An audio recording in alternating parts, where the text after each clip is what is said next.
হেল্পলাইনে আজকের ভিডিওটা থাকছে ইমোর একটি নতুন আপডেট সম্পর্কে। এই আপডেটের ফলে আপনারা আপনাদের ইমো অ্যাপে কলার ট্যাবটি অন করে রাখতে পারবেন, যেটা এখন নেই।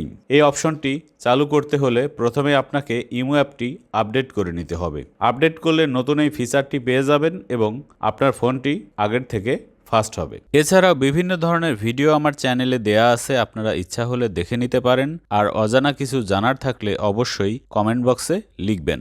এখন আমরা চলে যাব ভিডিওর মূল অংশে। প্রথমেই আপনারা আপনাদের ইমো অ্যাপে ক্লিক করবেন। এরপর বাম পাশে নিচের দিকে প্লাস আইকন, এখানে ক্লিক করবেন। এরপর 3 লাইন মোর এই অপশনে ক্লিক করবেন। এখান থেকে চলে যাবেন সেটিংসে, এরপর ফাংশনসে ক্লিক করবেন। এরকম ইন্টারফেস আসবে। এখানে উপরেই দেখতে পারবেন শো কলস এবং ডান পাশে একটি ট্যাব, এটি ডিফল্টে অফ করা থাকে। এটি একটি ক্লিক করলেই একটি পপ আপ আসবে। এখান থেকে আপনারা কনফার্ম এই অপশনে ক্লিক করবেন। আপনার অ্যাপটি রিস্টার্ট হবে এবং দেখুন এই অপশনটি আগে ছিল না, এখন চলে এসেছে। এটা হচ্ছে আপনার কল লগ, অর্থাৎ আপনি কাকে ভিডিও অডিও কল দিয়েছেন, কতবার দিয়েছেন, তার সব তথ্য এই অপশনে পেয়ে যাবেন। ভিডিওটি ভালো লাগলে অবশ্যই লাইক কমেন্ট দেবেন, শেয়ার করবেন বন্ধুদের মাঝে। আর যারা এখনও আমার চ্যানেলটি সাবস্ক্রাইব করেননি, অনুরোধ রইল সাবস্ক্রাইব করবেন। ভালো থাকবেন, আল্লাহ হাফেজ।